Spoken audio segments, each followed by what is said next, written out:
오늘 우리는 빌립보서 4장 9절 이하에 있는 말씀을 가지고 공부를 하겠습니다. 우리 9절 다 같이 읽겠습니다. 너희는 내게 배우고 받고 듣고 본 바를 행하라. 그리하면 평강의 하나님이 너희와 함께 하시리라.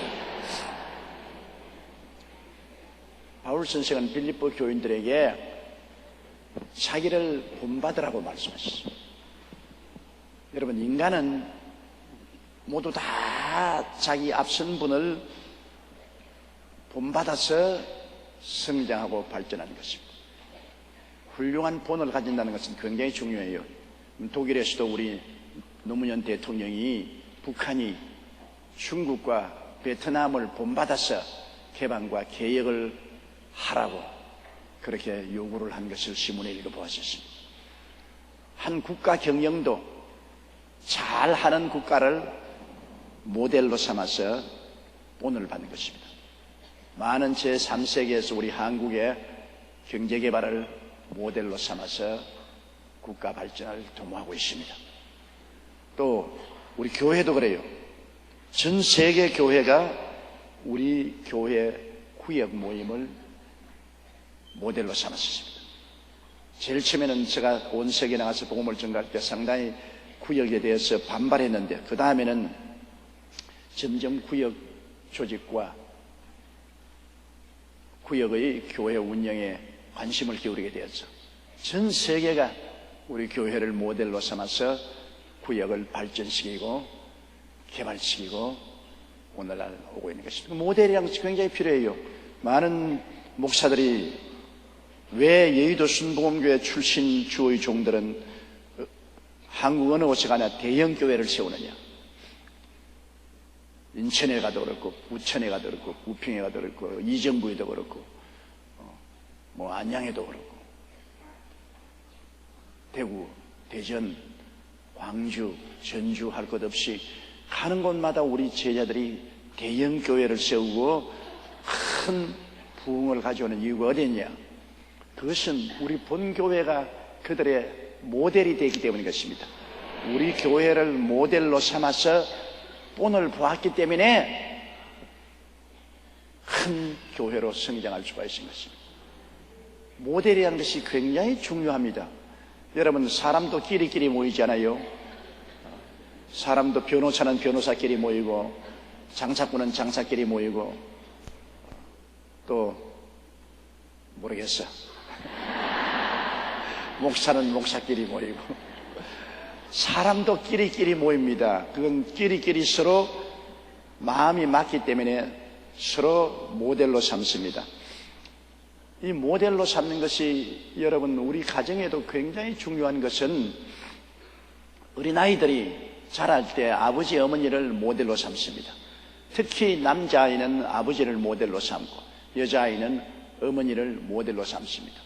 어린아이의 인격은 1살에서 6살에 그 기초가 다 맺어진다고 말합니다. 집을 지을 때 기초를 놓듯이 어린아이의 인격은 6살 때 벌써 다 완성이 됩니다. 그러면 그들이 가장 변화를 가져오는 인격 형성기에서 누구를 모델로 삼느냐? 아들은 아버지, 딸은 어머니를 모델로 삼습니다. 그리고 어머니, 아버지가 어떻게 말을 하더라, 어떻게 행동하더라, 어떻게 생활하더라, 그것을 보고 듣고 배우고 행해야 되는 것입니다. 그렇기 때문에 자녀 교육을 가장 중요시해야 될 것은 가정교육입니다. 선생을 모델로 삼는 것도 훗날은 있지만은 어릴 때 가장 인격적인 기초를 쌓을 때는 부모를 모델로 삼고, 그 다음에 이제 학교 가면 선생님을 모델로 삼고, 사회에 나가면 존경하는 인물을 모델로 삼게 되는 것입니다. 그 모델을 따라서 발전하죠. 지금 저는 70이 되었지만은 저희 생애 속에서 여러 가지 생각하는 것이나 말하는 것이나 행동하는 것을 가만히 들여다보면 우리 아버지가 너무 들으셔요, 내 속에. 이거는 내가 아닌데, 이렇게 말하는 것은 아버님이 이렇게 말한 것이다. 또 이렇게 성 잘 내는 것도 아버지가 내 속에 들어있어요. 성격이 급한 것도 아버지가 이 속에 들어있습니다. 우리 어머님은 성을 내지 않아요. 성격이 급하지 않아요. 어머니는 아주 차분하고 오래 참고 성을 잘 내지만 아버님은 팍 성을 자르고 성급하거든. 그런데 나는 아들이라 어머니를 안 닮고 아버지를 닮았어. 그래서 내가 놀라운 것은 이 나이에도 아직 아버님이 내게 끼친 영향력이 속에 꽉 들어찼다. 그 모델이 얼마나 중요하냐. 물론 그런 성격의 모델도 있지만 우리 아버님이 저기에 보여주신 좋은 모델도 있어요. 뭐냐? 담배 안 피는 모델. 그렇기 때문에 제가 예수 믿기 전에도 아버님이 담배를 안 피웠기 때문에 담배는 아예 생각도 안 했어요. 술 안 취하는 모델. 결코 술 취한 걸 못 봤으니까 술은 취하면 안 된다. 그래서 담배, 술 절대로 손 안 대는 겁니다. 그 다음에 아버님이 책을 좋아했어요. 늘 책을 읽는데 원래 남자는 책을 읽는가 보다 그렇게 생각했어. 저도 항상 책을 읽기를 좋아하고 책을 곁에 두거든요. 모델이 큰 인격 형성에 절대적인 영향력을 미칩니다. 그렇기 때문에 여러분께서 사위를 구하려면 사돈네집 영감님을 자세히 보세요. 사위는 닮아갑니다. 시집을 보낼 때 사돈집 영감님을 보면 그 사위가 어떤 사람일 것을 거의 짐작할 수 있고, 또 다른 그 친정 어머니의 성격을 안 닮을래야 안 닮을 수가 있습니다. 물론 유전적으로도 닮지만은 그 어느 심사 행동을 보고 듣고 배웠기 때문에 따라가는 것입니다. 저는 내 여동생이 아주 강한 경상도 사투리를 씁니다. 그런데 매제는 황해도 사람이야. 황해도에서 교육을 받았기 때문에 북한 말을 써요. 근데 다 서울로 올라와서 애들이 서울서 태어났습니다. 그런데 내가 놀란 것은 그 집에 가니까 엄마야 이거 우짜꼬 뭘 먹을꼬 애들이 강한 경상도 말을 하더라고요. 그래서 야 너 서울에서 태어나서 있으면서 어떻게 경상도 말을 하느냐. 왜? 항상 아버지는 밖에 나가서 행동하고 엄마는 집에 있으니까 엄마를 모델로 삼아서 말도 강한 경상도 말을 하더라고요. 그래서 이민간 집안에 보면은 이민간 집안에서도 부모가 한국말을 하는 집안에는 외국 가 살면서도 애들이 다 한국말을 해요. 외국말도 하고 한국말도 해요. 그러나 아예 외국 가서 한국말을 사용하지 않고 부부간에 외국어를 사용하면 애들이 한국말을 전혀 하지 못해요. 그만큼 부모가 하는 일에 대해서 보고 듣고 배우는 것입니다. 저희 제자들은 설교하는 것도 상당히 저를 닮았어요. 신학도 저를 닮았고 설교하는 것도 저를 닮았고, 한 번은 내가 우리 제자가 설교하는데 뒤에 앉아보니까 자꾸 이래요. 그렇게 할 필요 없는데 왜 그러냐. 저는 내가 좋아서 이렇게 한 것이 아니라 옛날에 내가 너무나 어지러웠어. 설교할 때 자꾸 정신이 깜빡깜빡하기 때문에 어지러움을 이기려고 내가 이렇게 했거든. 그 사람은 어지럽지도 않는데 그렇게 하면 성령이 더 역사하는 줄 알고 자꾸 그 제자는 선생을 모델로 삼습니다. 그래서 선생이 하는 말과 행동을 모델로 삼고 나간다. 그렇기 때문에 좋은 부모를 만난다는 것 굉장한 축복이고, 좋은 선배, 좋은 선생을 모델로 삼는 것은 굉장히 큰 축복인 것입니다. 왜? 내가 바라보고 닮을 수 있으니까. 그분은 이미 그 방면에서 성공한 사람이기 때문에 그 사람을 닮아서 나가면 성공할 수 있는 길이 첩정이 될 수 있게 되는 것입니다. 바울 선생만큼 위대한 크리스찬은 없습니다. 우리가 예수님을 모델로 삼을 수는 도저히 없어요. 예수님은 참 하나님이요 참 사람인데 우리가 참 하나님이요 참 사람인 예수님을 도저히 인간의 힘으로는 따라갈 수가 없습니다. 그러나 바울 선생은 예수님을 닮아서 우리와 똑같은 인간이기 때문에 바울 선생이 살아온 길로 우리가 모델로 삼는다는 것은 굉장히 좋죠. 그래서 바울 선생은 말하기에 너희는 내게 배우고 내가 너희에게 가르쳐주고 그리고 또 내게서 받고 그리고 내가 살아가는 행동을 보고 배우고 내게서 받고 내가 행하는 것을 본 그대로 행하라. 왜? 바울 선생은 정말 의와 진리의 거룩함으로 지음을 받은 새 사람을 입고 산 분인 것입니다. 바울 선생은 자기를 완전히 죽이고 예수 그리스도로 옷 입고 사는 분이었습니다. 내가 산 것은 내가 아니요 내 안에 그리스도께서 사신 것이라고 바울은 말하셨습니다. 예수님과 완전히 하나가 되어 살은 바울 선생이기 때문에 바울 선생은 자기 자신 삶이 자기가 아니라 그리스도가 그 안에 살아주고 계신다는 것을 확신했습니다. 그러므로 바울은 담대하게 내게 배우고 내게 듣고 내가 행하는 것을 본을 따서 모델로 삼고 행하라. 그러면 틀림없이 하나님과의 올바른 관계에 서게 된다. 여러분, 평안이라는 것은 서로 올바른 관계가 있을 때 평안합니다. 부부간에도 서로 의가 좋고 올바른 관계에 있을 때 가정이 평안하지요. 부모 자식 간에도 서로 교제가 있고 올바른 관계에 있을 때 편안하지요. 나라와 나라 사이에도 서로 관계가 올바르게 돼 있을 때 편안하지요. 지금 일본과 한국, 일본과 중국은 편안하지 않습니다. 왜? 올바른 관계에 있지 않습니다. 왜? 올바른 태도를 취하지 않기 때문에. 일본이 진실로 과거의 군국주의 시대에 잘못한 그것을 회개하고 그 사실을 진솔하게 고백하고 역사 교과서에 기록하고 그들의 잘못한 것에 대한 보상을 하면은 윤리와 도덕적으로 확실하게 되고 존경을 받게 돼요. 모범적인 국가가 될 수 있는 것입니다. 그런데 일본은 모범적인 국가가 되지 못하고 존경을 받지 못해요.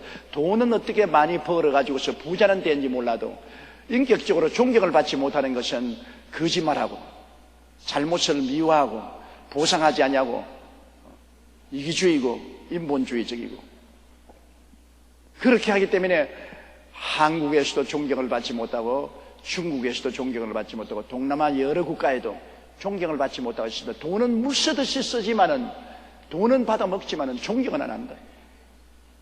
그러나 독일은 구라파뿐 아니라 전 세계에 존경을 받고 있습니다. 1차 대전도 일으켰고 2차 대전도 일으켰고 구라파의 전쟁을 일으킨 원인자가 독일이지만은 철저히 회개하고 그것을 온 세계에 공포하고 그들은 그것을 교과서에 기록하고 잘못을 낱낱이 드러내놓고 보상할 것 보상하고 하기 때문에 용서를 받고 도덕적으로 인정을 받아서 온 구라파와 세계에 존경받는 나라가 된 것입니다. 그러니 독일하고 일본하고 정반대의 길을 걸어가고 있는 것입니다. 그러므로 우리가 모델이 되려면 존경을 받아야 돼요. 일본은 결코 아시아에서 선진국의 모델이 될 수 없습니다. 왜? 존경을 받을 수 있도록 도덕적인 윤리적인 행동을 하지 않기 때문에 존경을 받지 못하죠. 돈 갑자기 벌어서 부자 되었다고 모델 될 수는 없습니다. 윤리적, 도덕적으로 존경을 받을 수 있어야 되는 것입니다. 그렇게 되면 일본도 아시아에서 정말 존경을 받는 나라가 될 수 있는 것입니다. 우리 한국도 마찬가지예요. 한국 사람들 좀 잘 살게 되었다고 저 동남아에 가가지고서 돈을 100불짜리를 부채를 만들어 붙이고 확 던지고 이지랄을 하고 다니면 누가 존경을 하겠어요? 누가 존경을 해요? 갑자기 졸부가 되었다고 끄떡거리고 도덕성을 잃어버리고 윤리성을 잊어버리고 이거는 절대로 안 됩니다. 인류 호텔에 가서 호텔에 파자마 입고 그냥 맨발 벗고 막 복도로 걸어다니고 호함호함 치고 그 다음 라면을 먹고 난 다음 라면 남은 그걸 갖다 세수하는 그새 전부 다 부어 넣어놓고 이렇게 하고는 절대로 존경을 못합니다. 돈이 인간을 존경하게 만들지 않습니다. 윤리와 도덕이 인간을 존경하게 만드는 것입니다. 윤리와 도덕성을 갖추어야 존경을 받죠. 졸부가 되고 돈 있다고 의시되면 그만큼 꼬락사지 사나운 것이 없습니다. 이러므로 바울 선생은 돈이 있어서 나를 따르는 것이 아닙니다. 그는 마음을 다하고 뜻을 다하고 정성을 다하고 목숨을 다하여 주 하나님을 사랑하죠. 우리 성도들 앞에서 윤리와 도덕적으로 흠이 없고 점이 없는 삶을 살았습니다. 그러므로 존경을 하게 되고 바울 선생은 우리의 진실한 모델이 될 수 있습니다. 그리고 바울 선생이 그렇게 삶으로 하나님과 막힌 담이 없습니다. 하나님 앞에서 계명과 율법을 쫓아 살고 의와 진리의 거룩함으로 지음받은 새 사람을 입고 사니 하나님과 막힌 담이 없기 때문에 하나님의 평안이 넘치죠. 평안이라는 것이 여러분 그냥 자기는 개떡같이 살면서 평안 주시옵소서 평안 주시옵소서 평안 안 와요. 남편이 늘 외도나하고 밤늦게 들어오고 자식들에게 협박하고 마누라 때리면서 우리 가정에 평안을 주시옵소서. 먹고 죽을래 해도 평안이 안 와요. 자기가 윤리와 도덕적으로 올바르게 서고 난 다음에 우리 가정에 평안을 주시옵소서 하면 평안이 오죠. 아내도 존경하고 자식들도 존경하고 존경받는 위치에서 평안을 달라면 평안이 오죠. 윤리와 도덕의 기반이 없는 곳에 평안이 올 택이 있어요? 안 옵니다. 깡패가 어느 곳에 가도 평안이 없지 않습니까? 윤리와 도덕성이 없기 때문에 그런 것입니다. 하나님 앞에서도 우리가 율법과 계명을 지키고 의와 진리의 거룩함으로 지음을 받은 새 사람을 입고 그리고 하나님 앞에 하나님 평안을 주시옵소서. 그러면 하나님이 오냐? 너는 나하고 막힌 담이 없다. 너는 바울 선생과 같다. 그러므로 바울에게 내가 평안을 준 것처럼 나도 너에게 평안을 주리라. 평안은 반드시 하나님 앞에서 율법과 계명을 지키고 의와 진리의 거룩함으로 지음받은 새 사람을 입고 사는 윤리와 도덕성이 있어야 평안을 가질 수가 있는 것입니다. 그러므로 너희는 내게 배우고 받고 듣고 본 바를 행하라. 그리하면 평강의 하나님이 너희와 함께 계시리라. 우리가 예수 그리스도를 믿고 보혈로 말미암아 용서를 받고 의롭다함을 얻고 영광을 받았습니다. 그렇다면 하나님 자녀답게 행해야 돼요. 이제 하나님 자녀답게 율법과 계명을 지키면서 살면 하나님 아버지와 교제가 있지. 그러나 믿음으로 구원은 받았음에도 불구하고 망나니 자식 되면 항상 하나님과 불편한 관계이죠. 자식은 낳았으니까 내 자식이죠. 그건 내 자식이지만은 부모에 늘 거역하고 망나니 짓을 하면 늘 부모하고 다투고 채찍을 들게 되고 노무현 대통령이 말한 것처럼 얼굴을 붉히게 되고 그렇게 되잖아요. 그건 자식이 아닌 것은 아닙니다. 자식은 내 자식이지만은 그러나 올바르게 행하지 못하기 때문에 얼굴을 붉히게 되고 고함을 치게 되고 채찍을 들게 되고 사이가 긴장이 있게 되는 것입니다. 우리가 예수 믿고 하나님 은혜로 구원받는 것 틀림없어요. 우리가 율법을 지킴으로 구원받는 것도 아니고 행위를 잘해서 구원받는 것은 아니에요. 예수 그리스도의 피국로로 말미암아 믿음으로 말미암아 값없이 의롭다함을 얻고 구원을 받았으나 구원받고 난 다음 하나님과 교제하는 하나님과의 함께 사는 삶은 반드시 의와 진리의 거룩함이 있어야 되는 것입니다.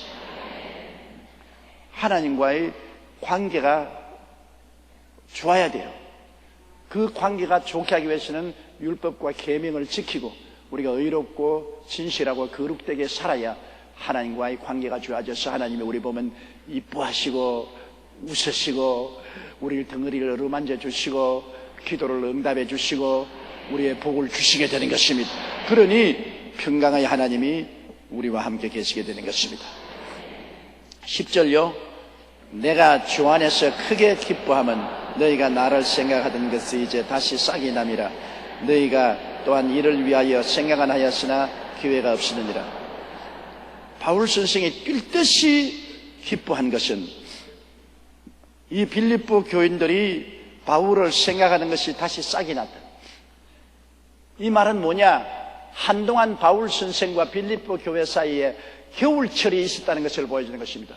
모두 다 얼어붙고 싹이 다 죽었다. 빌립보 교회가 잘못된 선생들을 영접하고 잘못된 선생들이 와서 바울 선생을 공격을 하고 교인들로 하여금 빌립보 교인들로 하여금 바울 선생에 대한 사랑이 식어지게 만들고 교회가 시험에 들게 만들고 시험에 들어서 바울 선생을 사랑하는 마음이 사라졌습니다. 바울 선생을 사랑할 때는 바울 선생을 늘 기억하고 위에서 기도를 하고 그리고 헌금도 보내고 관심을 기울였는데 사랑이 식어지니까 헌금도 보내지 않고 기도도 않고 관심도 없었습니다. 그러나 빌립보 교인들이 다시 바울 선생에 대한 관심이 사기 돋았습니다. 겨울이 지나가고 사기 돋고 시험에서 해방되자 바울 선생에게 헌금을 보냈습니다. 선교비를 보냈습니다. 바울 선생은 이 선교 헌금을 받고 뛸 듯이 기뻐했습니다. 뛸 듯이 기뻐했습니다. 그것은 돈 받아서 기쁜 것이 아니라 또다시 바울에 대한 관심을 갖고 사랑을 하게 되고 교회가 잘못된 선생들의 가르침을 위해서 시험에 들었으나 시험을 벗어났다는 것을 증명하기 때문인 것입니다. 내가 주 안에서 크게 기뻐하면 너희가 나를 생각하던 것이 다시 사기납니다. 여러분, 생각은 왜 합니까? 생각은 사랑하고 관심이 있을 때 생각나요. 사랑도 하고 관심도 없으면 생각도 할 필요 없어요. 나는 늘 희한하게 생각했습니다. 어릴 때 자랄 때 우리 누님 밑에 내가 장남이었기 때문에 어머님이 아침 저녁을 지을 때는 제가 따라 나가서 어머니 부엌에서 일할 때 불도 떼주고 어머니 심부름 됐습니다. 그런데 옛날 집은 안방하고 부엌이 멀리 떨어져 있어요. 안방은 여기 있고 부엌은 저 돌아가서 저 들어갑니다. 그래서 부엌에서 어머니는 부지런히 그릇도 씻고 나는 불도 떼고 그런데 어머니가 한참 일하다가 야, 불 단단히 조심해라. 내 애 젖먹이고 올게. 동생 깼다. 깨기는 뭘 깨요? 아니야, 지금 동생이 깨서 운다. 내 귀에는 어머니 귀에는 들리죠. 내 귀에는 동생 우는 소리가 하나도 안 들렸어요. 전혀 안 들려. 그저 부엌에서 뜨거든 소리 나고 부엌에 불 뗀다고 불 타는 소리 나고 그런 것밖에 없는데 어머니는 어떻게 그 가운데서 동생의 울음소리를 알아보나 이 말이에요. 그것은 어머님이 늘 동생을 사랑하고 관심이 집중되어 있기 때문에 동생이 보스락하는 소리도 어머니는 듣고 있다. 나는 사랑도 안 하고 관심도 없기 때문에 나는 밥 지어서 빨리 밥 먹을 관심밖에 없기 때문에 동생이 깨는지 우는지 몰라요. 사랑을 해야 관심을 가지게 되는 것입니다. 그 생각을 하게 돼요. 여러분, 자식을 기르는 부모는 자식이 해외 유학을 갔거나 또 한국에서 살아도 부모는 자식을 사랑하기 때문에 늘 마음속에 자식을 생각하고 있습니다. 그래서 잘 사냐 못 사냐, 야, 전화라도 한번 해주면 좋겠는데 왜 전화도 안 하노? 부모는 자식을 내리사랑으로 사랑하기 때문에 늘 자식에 대해서 관심을 가지고 생각을 못 끊고 있는 것입니다. 그러나 자식들은 꿈에도 생각 안 해요. 깡그리 잊어버립니다. 왜? 사랑은 위에서 내려오는 내리사랑이기 때문에 부모는 늘 자식에 대한 연연한 사랑을 함으로 생각을 하고 있지만 자식은 올라가는 사랑이 아니라 자기 자식을 또 사랑하기 때문에 부모에 대한 사랑은 마음에 그렇게 애틋한 사랑이 없기 때문에 부모에 대한 생각을 늘 하지 않습니다. 억지로 해야 하는 거예요. 억지로 아이고 아버님 어머님 생신이구나. 아이고 아버님 어머님께 한번 찾아가 봐야 되겠다. 전화라도 한번 해봐야 되겠다. 그건 억지로 하는 것입니다. 그거는 윤리와 도덕적인 의미에서 하려고 하는 것이지 사랑이 일어나서 끊임없이 관심과 생각을 가지고 하는 것은 아닌 것입니다. 그건 사람이 그렇게 만들어져 있으니 뭐 어찌할 도리가 없죠. 그렇기 때문에 성경에 보면 자식을 사랑하라는 말 한마디도 없어요. 나 부모를 사랑하라는 말은 늘 나옵니다. 자식을 사랑하는 것은 안 가르쳐도 다 하니까 가르칠 필요 없어요. 그러나 부모를 사랑하라는 것은 안 가르치면 안 하니까 부모를 사랑하라고 말하고 있는 것입니다. 연애하는 남녀들은 보면은 연애할 때 뜨거운 마음으로 서로 로맨틱하게 사랑하기 때문에 24시간 상대를 생각하고 있어요. 총각은 처녀를 24시간 생각하고 있고 처녀도 총각을 24시간 생각하고 있어요. 끊임없이 마음속에 관심을 가지고 생각하고, 나는 우리 교회 어느 장로님의 딸이 미국에 있는 청년하고 유학생하고 사랑을 했는데, 그 장로님이 기절초풍을 했어요. 왜냐? 전화비가 30만 원이 나왔어요. 얼마나 전화를 자꾸 해적했던지. 장로님 딸이 그런 전화만 30만 원이니까 그 총각이 걸어온 또 전화는 얼마나 많겠습니까? 그 사랑을 많이 국제적으로 하면 전화회사가 돈을 벌어요. 그 관심이 있고 그리고 생각이 나니까 자꾸 전화를 한다. 전화 요금이 그냥 아주 태산처럼 높았어. 그래서 그 장로님이 딸을 불러다가 호통을 치고, 세상에 정신이 있냐 없냐, 전화를 얼마나 했기에 전화 요금이 30만 원이나 나왔냐. 그건 어찌할 도리가 없어요. 그 장로님도 젊은 사람이로 애인이 미국에 있으면 똑같이 했을 거예요. 사랑은 이성을 초월하기 때문에. 사랑은 깊은 관심과 생각을 가지고 일하게 되는 것입니다. 여러분, 부부간에도 그래요. 내가 정말 사랑하느냐 안 하느냐 하는 것을 시험해 보려면 간단해요. 어떻게 시험해 보느냐? 내가 하루에 남편 생각을 얼마나 하고 있느냐. 아침에 가면 가는가 보다, 저녁에 들어오면 들어왔는가 보다. 그리고 생각에는 아무 관심과 생각이 없으면 그거는 법적으로 부부가 되었지 사랑은 하지 않습니다. 그러나 늘 오늘은 가서 무슨 일을 하는가, 편안히 잘 지내는가, 관심과 생각이 늘 마음에 있고, 몇 시에 들어오느냐, 음식을 맛있게 해서 기다려야지, 이런 생각이 있으면 사랑하고 있어요. 그리고 또 남편이 직장에서 일하면서 부인에 대한 아무 생각도 없습니다. 그저 직장에서 일이나 하고 동료들하고 이야기나 하고, 또 저녁에 가면 맥주집에 가서 맥주나 마시고, 그 다음 시간이 이렇게 늦었나? 집에 마누라는 사람이 있지, 들어가 봐야 되겠다. 하루 종일 있어도 마누라에 대한 생각을 안 하고 전화 한 통 한 겁니다. 왜냐하면 생각이 있으면 전화를 걸게 돼요. 직장에 있다가도 여유 있는 시간에 전화 걸어서 괜찮냐, 편안하냐, 어디 갔다 오느냐, 건강하냐, 잘 먹었냐, 전화도 하죠. 그러면 사랑이 식은 것입니다. 그것은 의무적으로 살아가고 있는 것입니다. 사랑이라는 것은 관심을 기울이고 생각을 하게 되는 것입니다. 어찌할 도리가 없어요. 그러면 이 빌립보 교인들이 바울을 사랑하지 않을 때는 바울에 대한 관심도 없고 생각도 없었어요. 관심도 없고 생각도 없는데 헌금을 왜 보내요? 안 보내죠. 기도는 왜 해요? 관심도 생각도 없는데 왜 기도를 해요?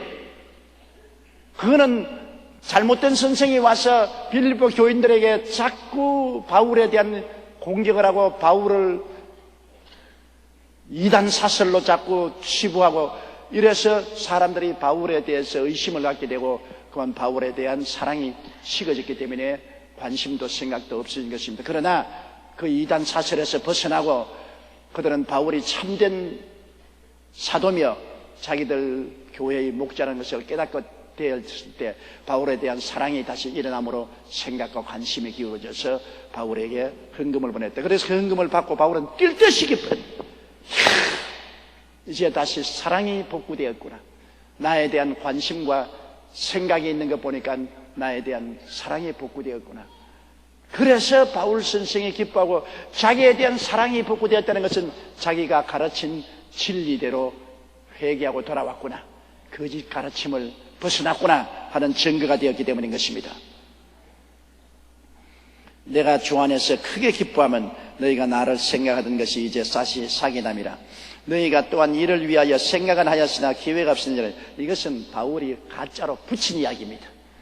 왜냐하면 너희가 날 전혀 생각 안 했다 그러면 섭섭하게 되길까 싶어서 바울은 상당히 빌립보 교인들을 생각을 하고 그들 마음속에 상처를 입지 않게 하기 위해서, 너희가 나를 생각하던 것이 이제 다시 사기남이라. 너희가 또한 이를 위하여 생각은 했으나, 생각했겠지. 그러나 기회가 없어서 안 했겠지.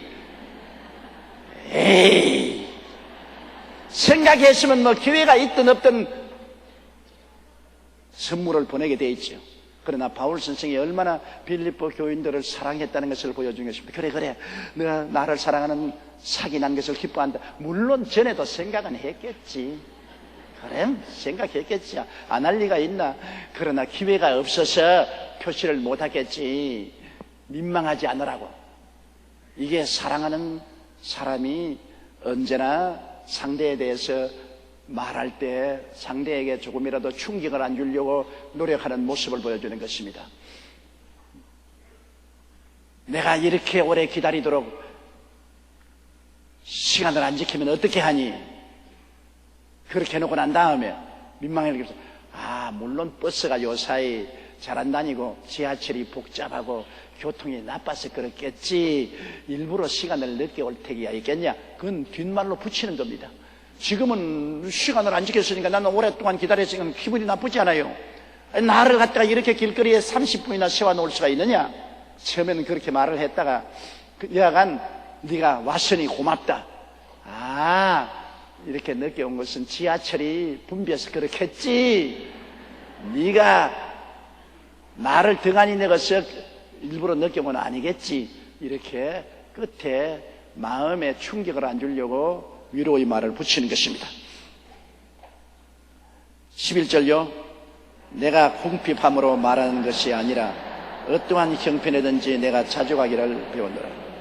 이제 바울 선생은 또 혹시 빌립보 교인들이 돈 좋아하네 바울 선생 돈 좀 보내니까 저렇게 기뻐하고 좋아하구나 이렇게 또 오해를 할까 싶었어요. 돈을 보낸 것은 바울에 대한 사랑이 다시 사기나고 생각과 관심을 가진 것을 기뻐하는 것이지 돈 좋아서 그렇게 하는 것은 아니라는 것을 바울이 여기 밝히는 것입니다. 내가 궁핍함으로 말하는 것이 아니라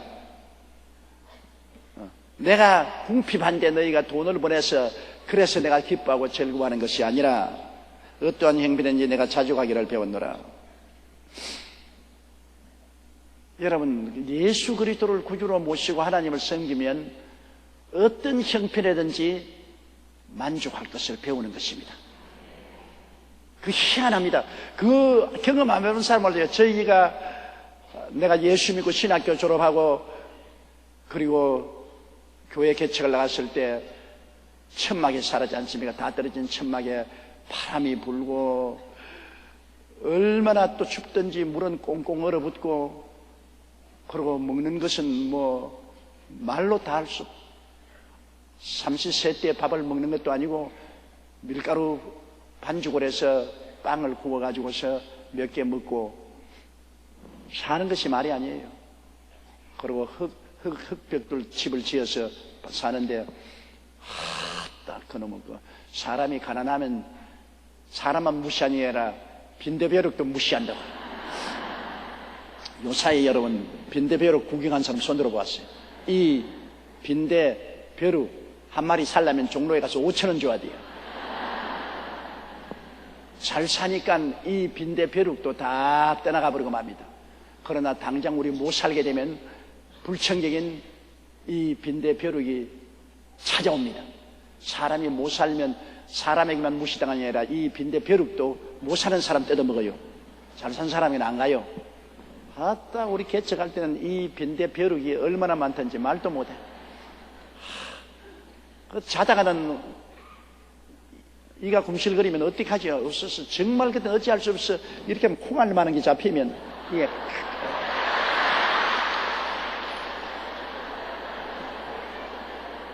그 밤에 자다가 일어나서 손으로 어떻게 합니까? 이렇게 깨물어 버리죠. 아이고 그때는 그렇게도 모기도 많이 뜯기고 벼룩은 그래도 괜찮아요. 빈대에 물리면 그렇게 부어올라요. 그리고 먹는 것도 부실하고 춥기도 하고 여름에는 더워서 환장할 노릇이고 그런데도 지금 돌아보면 행복했다고요. 그래도 아침 새벽에 일어나서 새벽 4시 반이면 교회 가서 새벽 기도하고 낮에도 기도하고 저녁에도 밤 10시, 11시, 12시가 되도록 엎드려 기도하고 방언하고 성령 충만해서 춤도 추고 그 가난하면서도 하나님의 은혜가 있으니까 원망 불평 없이 살아갈 수가 있었어요. 그게 만일 하나님이 없었으면 아이고 내 팔자야, 내가 왜 이렇게 고생을 해야 되나. 그래서 술 주정뱅이도 될 수 있고 도적도 될 수 있고 깡패도 될 수 있죠. 될 대로 되라고 하니까. 그러나 하나님의 은혜가 있으니까 내가 가난해도 예수님은 가난해도 날 버리지 아니하신다. 예수님은 베들레헴의 버려진 마구간에서 태어나셨다.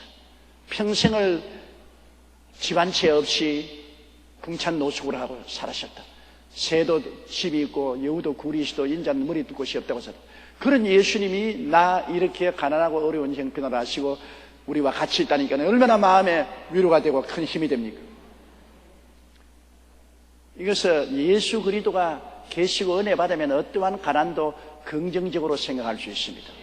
예수가 안 계시면 원망하고 낙심하고 좌절하지만 예수님이 계시면 긍정적으로 생각할 수 있어요. 우리가 긍정적으로 생각하면 하나님께서 은혜를 주시는데, 백만장자가 된 농부 이야기를 제가 읽어보았어요. 미국에서 실제로 있던 일인데, 한 농부가 1년 내내 쉬지 않고 일해야 겨우 생계를 유지할 수 있습니다. 뼈가 빠지도록 일을 해야 처자를 먹이고 애들 공부를 시킬 수 있어서 일을 했는데, 그만 호혈압으로 고생하다가 쓰러져 버렸어요. 그러니 이제 낭패났습니다. 1년 내내 농사를 지어서 겨우 가족이 먹고 사는데 호혈압으로 쓰러졌으니 병원비도 여간치 않고 이제 밭에 나가서 일도 못하니까 굶어 죽게 됐지 않았어요. 그래서 나는 죽는다, 나는 죽어야 한다, 부정적인 생각이 마음에 꽉 들어찼으면 내 같은 놈, 팔자 사나운 놈 더 살아서 뭐 하겠냐 탄식하고 울다가 기도를 하니까 하나님 성령께서 이거 시험이다, 너 이거 시험이다, 시험을 탄식하지 말라, 사람이 감당할 시험밖에는 너희에게 당한 것이 없나니 오직 하나님은 미쁘사 너희가 감당치 못할 시험당함을 허락지 아니하시고 시험당할 즈음에 또한 피할 길을 내사 너희로 너희 감당케 하시나니라. 고린도전서 10장 13절의 말씀이 마음에 떠오릅니다. 그러자 농부의 마음이 싹 달라졌습니다. 나는 죽어야 한다, 나는 절망이다, 인생 포기다는 마음이 없어지고, 이것은 시험인데 이 시험을 통해서 하나님이 피할 길을 주시고 더 낫게 해주실 것이다. 이 마음에 긍정적인 생각이 생겼어요. 그래서 하나님께 감사하면서 기도를 하니까 아이디어가 탁 떠오릅니다. 옳다, 저 밭에 옥수수를 심자. 옥수수를 심으면 옥수수는 잘 되니까 그것을 거두어 가지고서 돼지 새끼를 많이 사서 돼지에게 옥수수를 먹이자. 그러면 얼마나 잘 자라고 육질이 좋으냐. 그것을 잡아 가지고서 소세지를 만들자. 돼지를 잡아가 소세지를 만들자. 그 소세지를 한번 팔아보자. 그래서 저희 애들을 불러가지고서, 야, 이 밭에 여러 가지 농작물을 하지 말고 옥수수를 심어라. 그게 가난에 도움이 좀 되었어요. 왜냐? 가난하면 자식이 많으니까. 자식도 없으면 일손이 없잖아요. 가난한 사람 되게 자식 많아요. 그게 하나님이 주신 축복이라고. 그래서 애들이 다 나가서 그 밭을 뒤져가지고서 옥수수가 잘 떼었어요.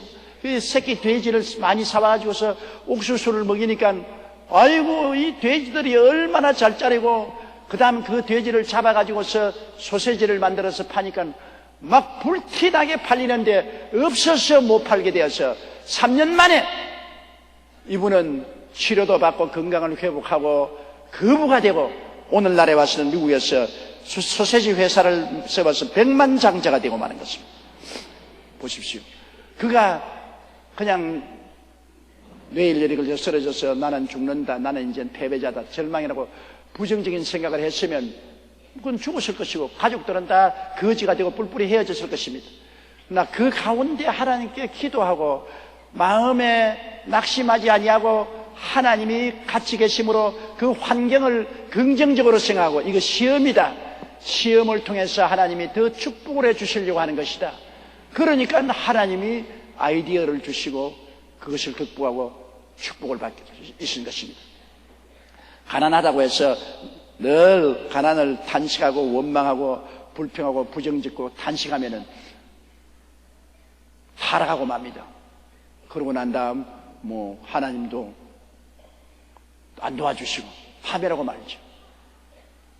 가난이 우리가 긍정적으로 받아들이면 우리를 더 성공할 수 있는 좋은 모체가 되지만은, 가난이 부정적으로 생각하면 우리를 도적질하고 죽이고 멸망시킵니다.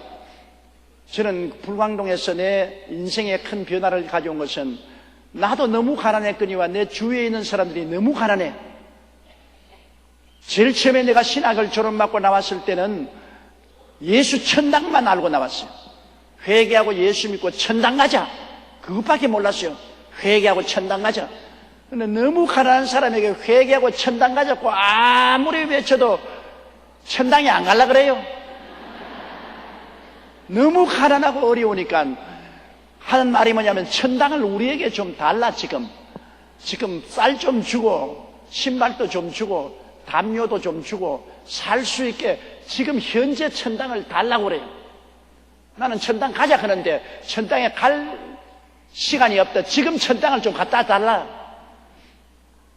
그래서 저는 그때 하나님께 부르짖어 기도하고 내가 말씀을 새로 연구하면서 깨달은 것이 있습니다. 왜냐하면 성경에 보니까 천당에 올라오란 말은 없어요.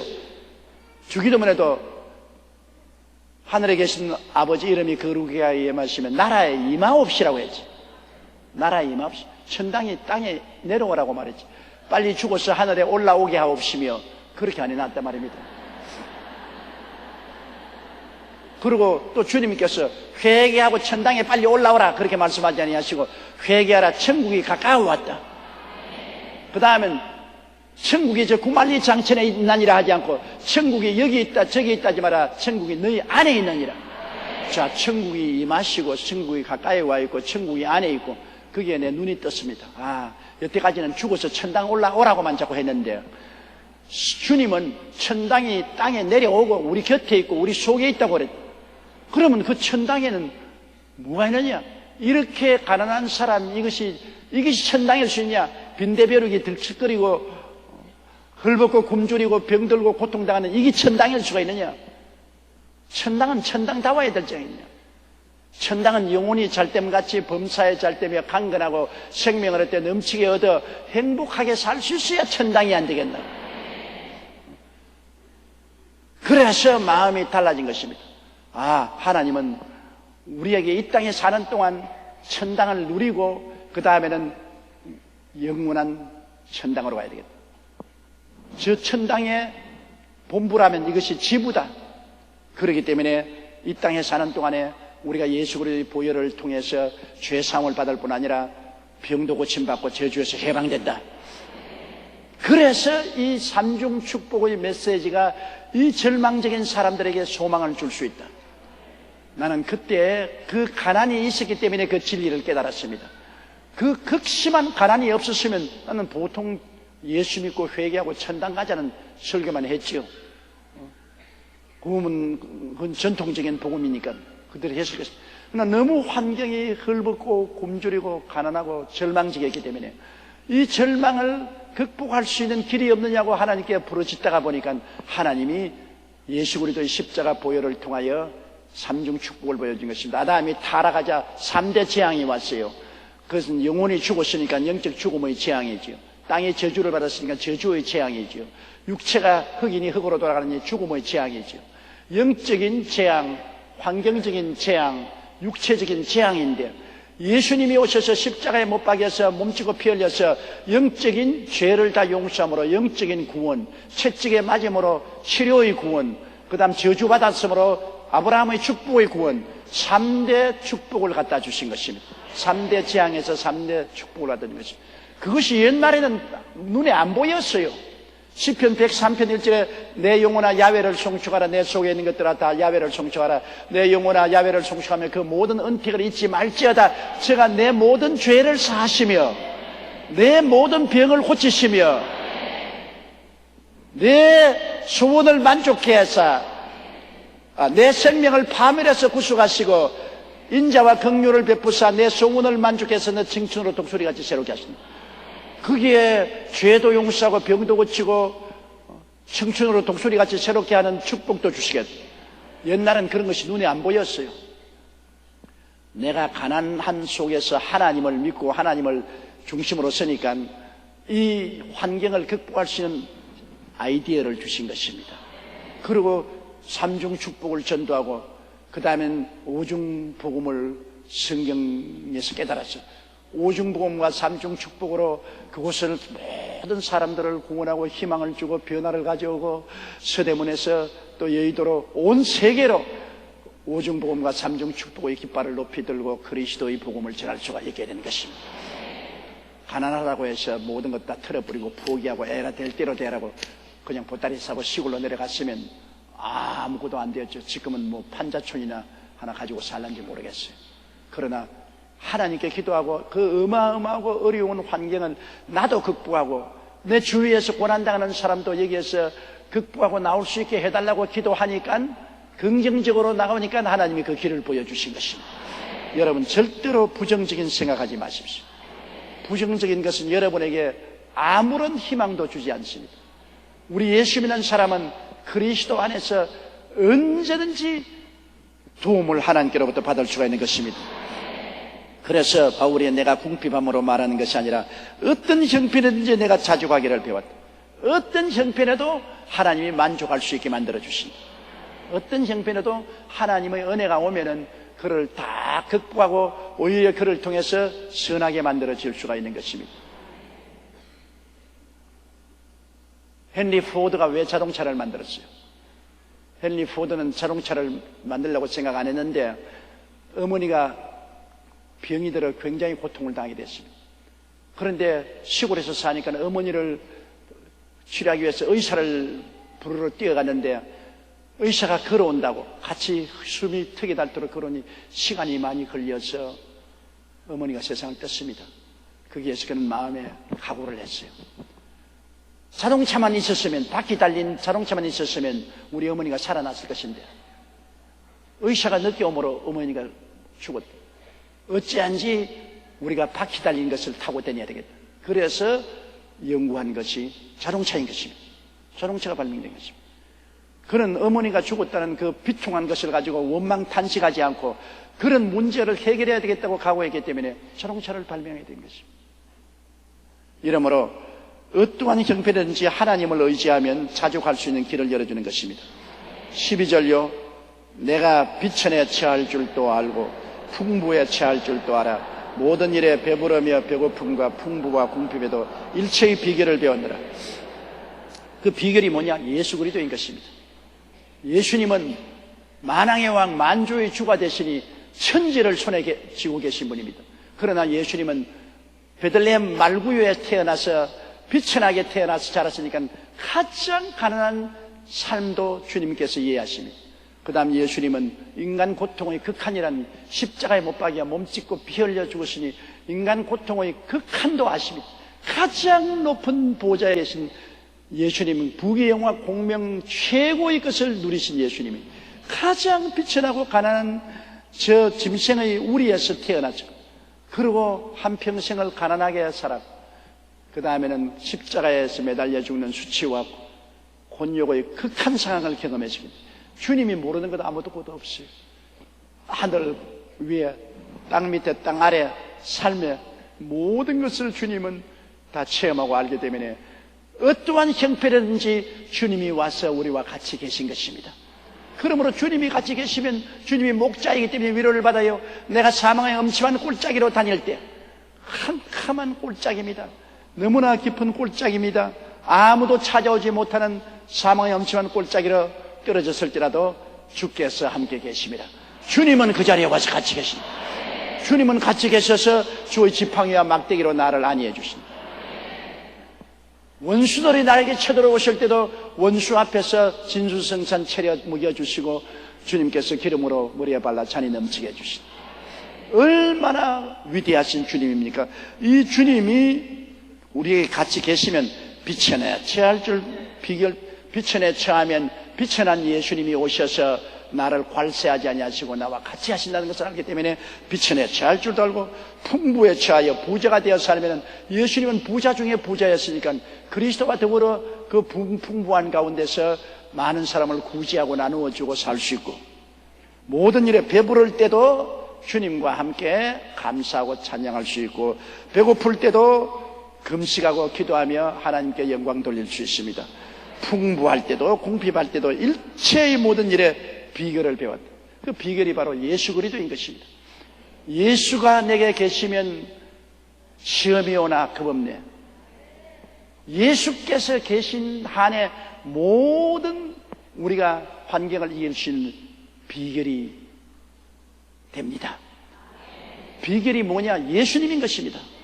예수님 붙잡고 기도하면 가난할 때도 이길 수 있고, 부할 때도 타락하지 않을 수 있고, 풍부할 때도 올바르게 살 수 있고, 비천할 때도 올바르게 살 수 있고, 우리 인생을 사는 가장 큰 지혜와 지식이 예수인 것입니다. 예수 떠나서는 우리는 아무것도 아니요, 무용지물인 것입니다. 예수가 내게 계시면 모든 일을 할 수가 있는 것입니다. 13절요. 내게 능력 주신 자 안에서 내가 모든 것을 할 수 있느니라. 내게 능력 주신 자, 즉 예수님 안에서 모든 것 할 수 있다. 예수님만 계시면 살아도 좋고 죽어도 겁나지 않다.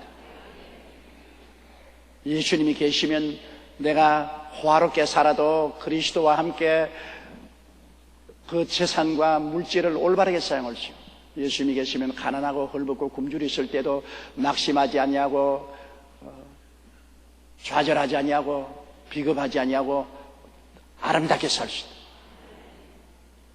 예수님보다 더 귀한 분이 어디 있습니까? 이 세상에 어느 누구도 예수님께 비교할 수가 없습니다.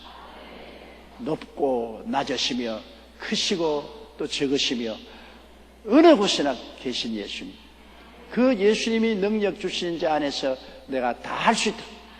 바울 선생 자기가 할 수 있다는 것은 아닙니다. 자기는 힘이 없어도 예수님이 계시기 때문에 예수께 의지하면 다 할 수 있다. 예수님은 포도나무요 가지인데 가지는 아무것도 못해요. 가지가 포도나무에 탁 붙어 있으면 포도나무가 가지에게 영양분을 공급하고 물기를 공급해서 잎이고 꽃피고 열매 맺게 해줍니다. 예수님께 의지하고 예수님을 바라보고 예수님을 섬기고 예수님을 믿으면 예수께서 다 우리를 책임져 주시는 것입니다. 예수님 안에서 모든 것을 할 수 있는 것입니다. 내가 어떤 처지에 있어도 예수님은 같이 계셔서 그 처지에서 나의 목자가 되어 주시는 것입니다. 그러므로 어떠한 형편인지 예수님을 바라보는 눈을 다른 데로 돌리면 안 되는 것입니다. 14절요. 그러나 너희가 내 괴로움에 함께 참여하였으니 잘하였도다. 그렇다고 해서 또 그러면 바울 선생은 가난한 데 취할 줄도 하고 빛에 취할 줄 아니까 보내지 말자 이제부터. 그렇게는 하지 말라 그 말인 것입니다. 내 괴로움, 바울 선생이 복음을 전가하다가 죄수가 되어서 로마 감옥에 갇혀서 빈궁하고 비천한 생활을 하고 있는데 그 바울 선생의 괴로움에 동참하기 위해서 그들이 헌금을 보낸 것은 참 잘한 일이다. 그건 참 잘한 일이다. 그리고 칭찬은 내가 뭘 돈이 필요해서 도움 달라고 해서 그런 게 아니라 너희들이 그렇게 해준 그 정성은 참 잘한 것이다. 여러분, 인생은 서로 동참을 한다는 것이 참 필요해요. 인생을 살면서 자기 혼자만 살면은 안 되지요. 내가 최근에 신문에 나온 것을 보니까 참 재미있는 것을 보았어요. 남녀 30대, 40대 사람들에게 조사를 했는데 다시 태어나서 결혼하더라도 현재 있는 남편이나 아내하고 다시 결혼하겠느냐. 남자는 내 현재 부인하고 결혼하겠다 60%가 그렇게 했는데 여자는 33%밖에 안 돼요. 여자는 3명 중에 1명은 나는 다시 태어나면 이 남자하고 안 살겠다. 그럼 어떻게 열심히 좋아하시다 결혼했는데 그 모양이 되어버리고 말았는 것입니까? 그것은 서로 인생의 이해와 동정이 없었기 때문인 것입니다. 사람이 이 세상에 제일 처음에 로맨틱하게 사랑하지만은 그 다음에 그 사랑이 계속하기 위해서는 서로 생활에 동참을 해야 되는 것입니다. 남편은 아내의 지속적인 사랑을 받으려면 아내에 대해서 관심을 기울여줘야 돼요. 아내가 슬픈지 기쁜지 잘하는지 못하는지 관심을 가져야 돼요. 제일 원망스러운 것이 버림받은 심정입니다. 무관심. 나는 뭐 이제 무슨 필요가 있냐. 나는 관심 밖의 사람이다. 나는 필요 없는 사람이다. 자기가 필요 없는 사람이라고 느낄 때 사람은 좌절합니다. 근데 오늘날 우리 한국 사회 남성들이 생존 경쟁에 너무 바빠가지고서 아내에 대한 관심이 없어졌습니다. 또 약해졌습니다. 그러니까 아내들이 필요 없는 사람으로 스스로 느끼게 되고 버림받은 심정을 가지기 때문에 다시 태어나면 이 남자하고 결혼하지 않겠다. 그러나 남편들은 한 60%가 이 여자하고 결혼하겠다는 것은 부인은 어찌할 수 없이 남편의 관심을 가져주니까 아침밥도 차려주고 저녁밥도 차려주고 옷도 다 간수해주고 생활을 돌봐주니까 그러니까 편안하거든. 관심을 기울여주니까 뭐 이 여자하고 살면 되겠다. 관심이 굉장히 중요한 것입니다. 그럼 바울 선생도 그가 원하는 것은 빌립보 사람들이 자기에게 관심을 기울여주고 자기를 잊어버리지 아니하고 그리고 감옥에까지 찾아와서 헌금도 보내주는 이것이 굉장히 고마운 일이고 이것은 참 잘한 일이니까 이 일을 계속 하라는 격려를 해준 것입니다. 15절요. 빌립보 사람들아 너희도 알거니와 복음은 시초에 내가 마게도니아를 떠날 때 주고받는 일에 참여한 교회가 너희 외에 아무도 없었느니라. 빌립보 지역에 교회가 많이 있었지만은 바울 선생이 빌립보를 떠나서 저 아가야 지방이라는 고린도 지방 와서 복음 전할 때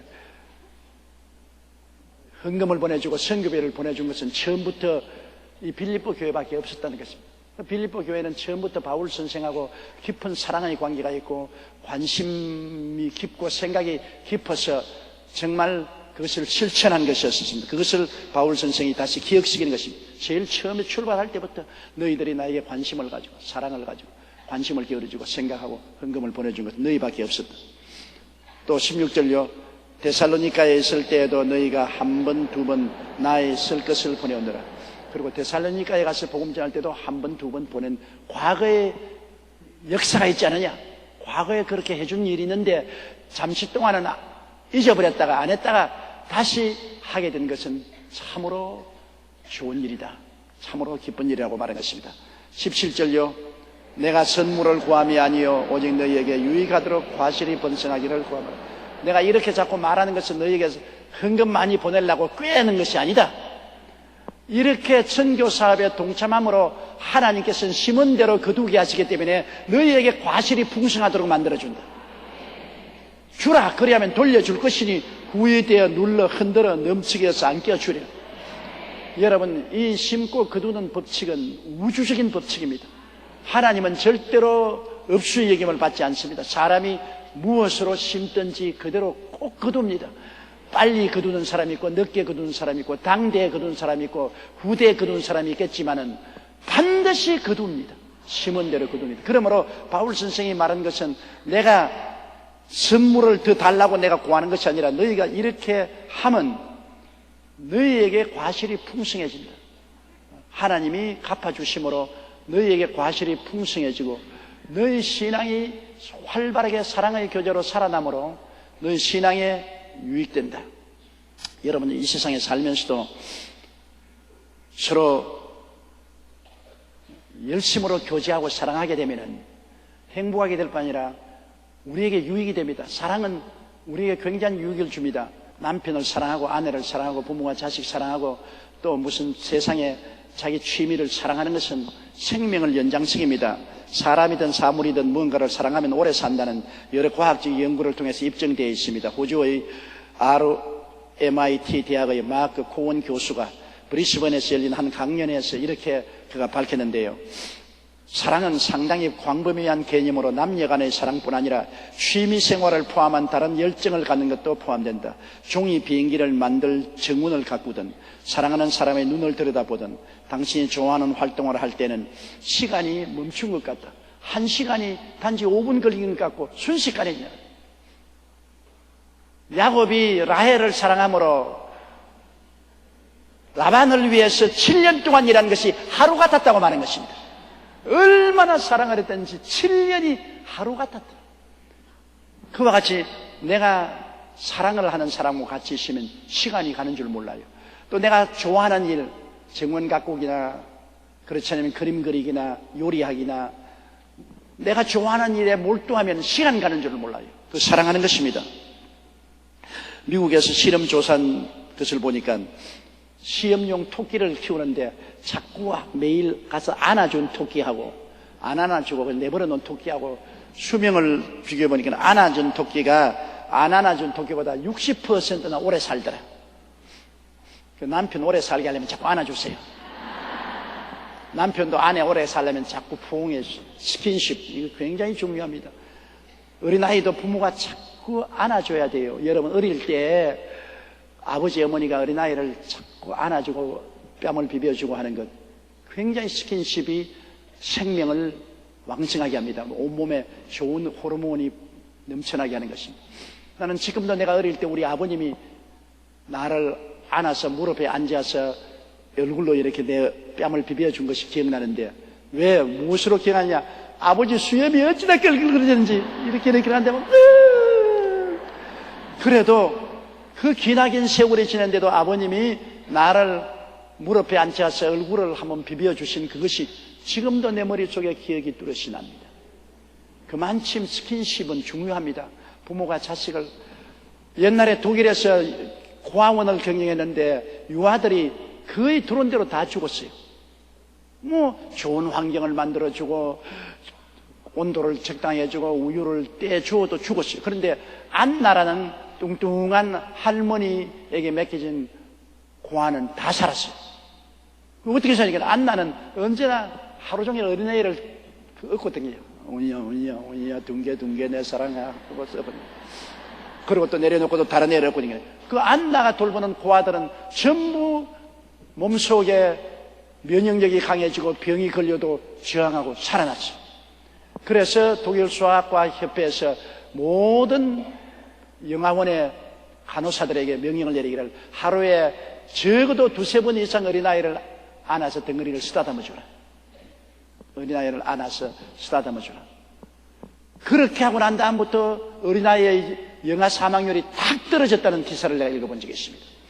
사랑을 받으면 면역력이 생겨요. 사랑을 받으면 온몸에 병균을 저항할 수 있는 면역력이 생기고 삶의 기쁨과 희열이 생깁니다. 엔돌핀이 생겨나서, 그래서 불행도 이기고 병도 이기고 살아난 것입니다.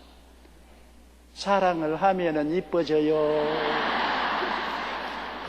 노래가 있잖아요. 사랑을 하면은 몸에 좋은 호르몬이 생기기 때문에 얼굴도 빨개지고 피부도 고와지고 젊어진다. 그러므로 이 사랑을 하는 사람만 행복하는 것이 아니라 사랑을 받는 사람도 행복해지는 것입니다. 그러므로 실제로 여성이 일반적인 남성보다 오래 사는 이유가 어디냐? 여성이 연인이나 아이들, 부모들을 더 사랑하는 경향이 있기 때문이라고 말했습니다. 남자들은 그렇게 애틋하게 사랑하는 심정이 없는데 여자들은 자기 애인도 애틋하게 사랑하고 자식들도 남편보다 훨씬 더 깊이 사랑하고 부모에 대한 애정도 훨씬 깊기 때문에 사랑을 많이 함으로 오래 산다. 그 진짜요. 딸 가진 부모는 정말 참 행복한 사람이지, 딸은 시집가고도 내내 부모와 친정을 생각하는데 아들은 섭섭하게도 별 볼 일 없어. 딸은 그렇게 생겨 먹었어요. 마음에 사랑하게끔 생겨 먹었어요. 남편도 자식도 부모도 뜨겁게 사랑하는데 남자들은 그런 뜨거운 사랑이 없기 때문에 여자들보다 빨리 세상을 떠는 것입니다. 그러므로 바울 선생께서 선물을 구함이 아니요 너희 유익하도록 과실이 번성하다. 너희가 나를 사랑하고 나에 대한 관심을 기울여주면 너희가 유익해진다. 영적으로 살아나고 마음도 행복해지고 생활도 유복해지고 하는 축복이 온다는 것입니다.